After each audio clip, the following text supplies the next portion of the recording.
Siyakhuleka makhosi amakhulu. Siyakhuleka manjomana amahle, siyakhuleka. Siyakhuleka kunina bakaLthuli.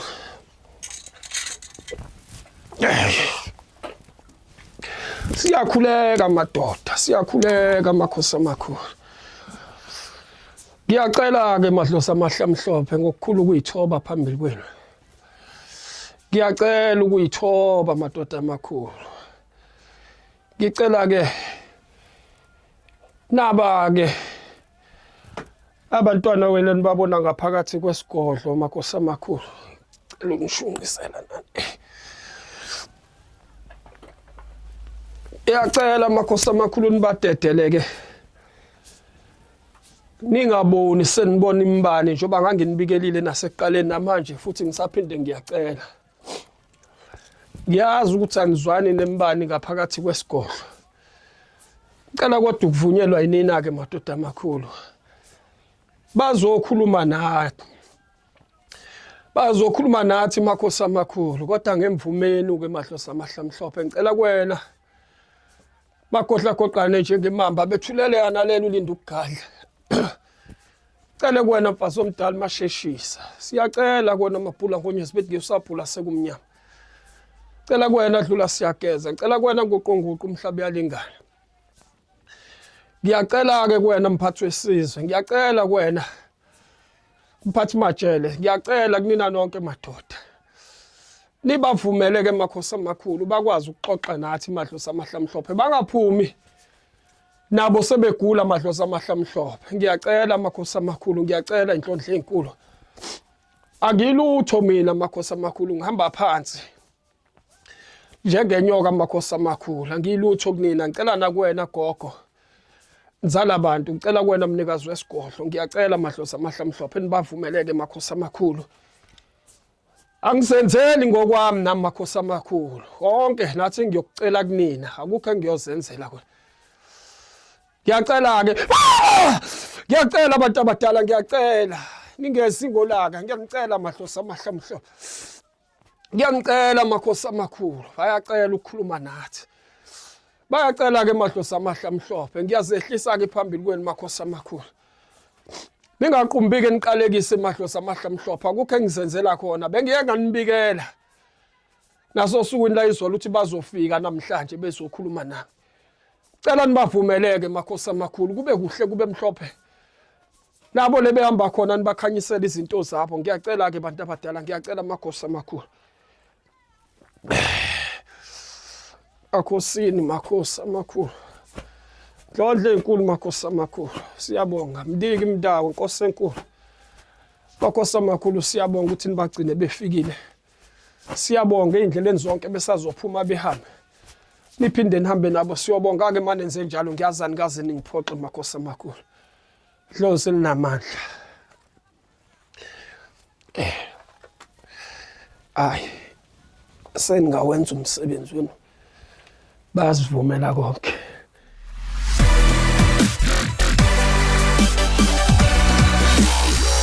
Siyabingelela kubabukeli abasibukayo. Lo khulumayo uDokotela uMadlanduna osemakhutha ngokokuhlala osebenzele endaweni yasemakhutha futhi. La babukeli sine special babukeli sinaso ngoSeptember.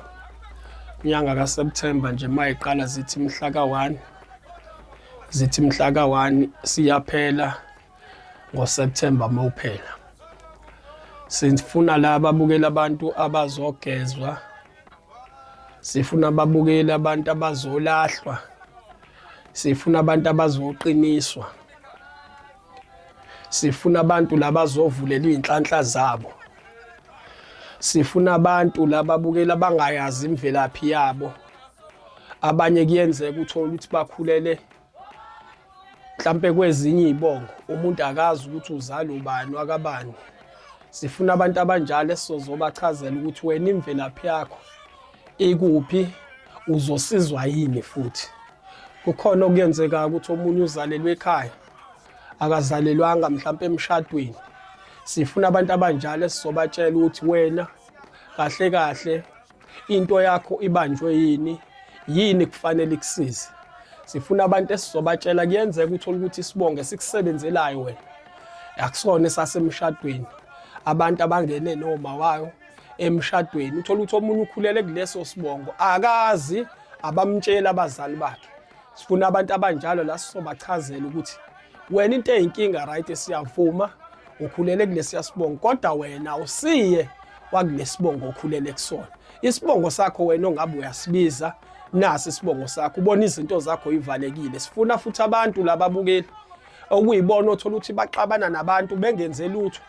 Sifuna abantu lababukeli ekuyibona uthola ukuthi emsebenzini izinto zabo azihambi kahle bayanyuswela abantu izikhundla nangapha bona izinto zabo zisitakile baze baxoxelwe abanye abantu ukuthi yazi kahle kahle le promotion bekweyakho kodwa sazi ukuthi ithathwe kanjani usibanibani. Sifuna abantu abanjalo abakade bahlupheka. Sifuna la abantu abazoqiniswa abanezitha abangazazi ukuthi izitha zabo lezi abalwa nazo zibangani babangani nazo.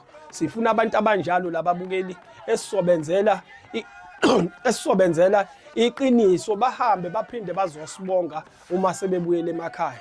Sifuna abantu la abafuna intwasa abathi bona kade babedla mhlawumbe amagobongo kade babelashwa kodwa entwasweni izinto zabo ayilungi. Siyakwazi ukubona futhi izinto zakho uma ukuthi azilungi sibone ukuthi yini edala izinto zakho wena zingalungi. Sifuna abantu abafuna ukubhulela bachazele ngento yabo ngoba kuyenzeka futhi umunye umuntu uthola ukuthi mbukeli uyayibona izinto zakho kodwa mase kufanele ayilungise zimhlungu. Sithi ke la ekhaya la kaMadlanduna siyakwazi ukwenza lezo zinto. Sicela ukuyishiya inamba yethu abazokwazi ababukeli ukusithola kuyona 060 355 6364. Sicela ukuyiphinda futhi 060 355 6364. Kuyenzeka ukuthi waphuphunyelwa ingane awazi ubona izinto zakho zilonke zikulandela njalo wena uphuma inyumbazane kubantu behleli bexoxa uthola ukuthi wena njalo mewasha igama kube ngathi wena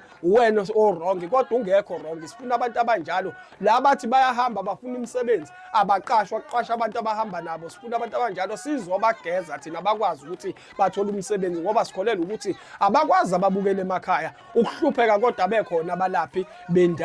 Sithi la ekhaya la kaMadlanduna nisengakwazi ukusizakala bakhona abantu abaseneqiniso njengathi esikwazi ukuthi senzele umuntu ngeqiniso. Mabe befuna ukubuza kababuleli bavumelekile ukubuza. Ngiyatholakala kule number 060 355 6364. Ngiyabonga kakhulu babukeli.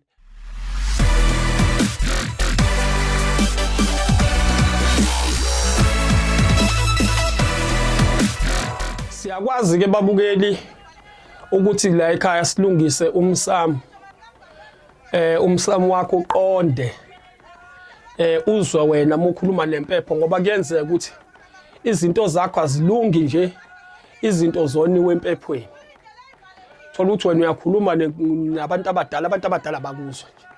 Siyakwazi ke la ukuthi sikulungisele umsamo wakho siligeze idlozi lakho silicuphe futhi idlozi lakho lizwe wena ngoba kuyenzeka uthola ukuthi awuphumeleli izinto zakho sibheda lapha emsamo. Siyakuhlolela ke kodwa sikucheckele kuqala ukuthi umsamo wakho wona unjani nomsamo wakho uyakwazi ukukusiza noma ukwazi ukuthi ukusize.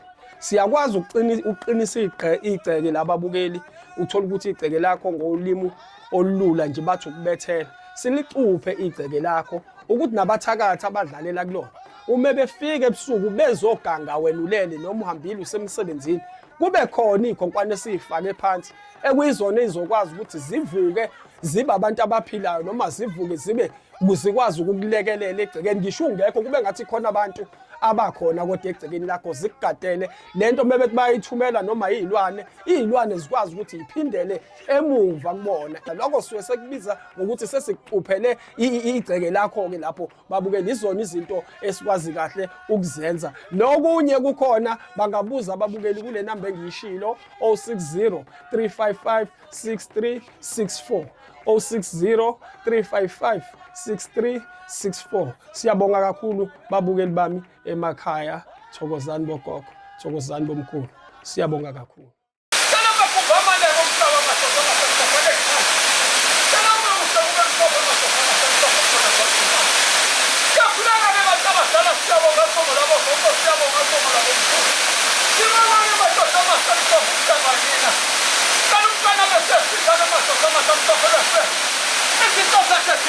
Siyaqaqana ke mahloko amahle. Ufike sibenzeni siyabonga mahloko amahle.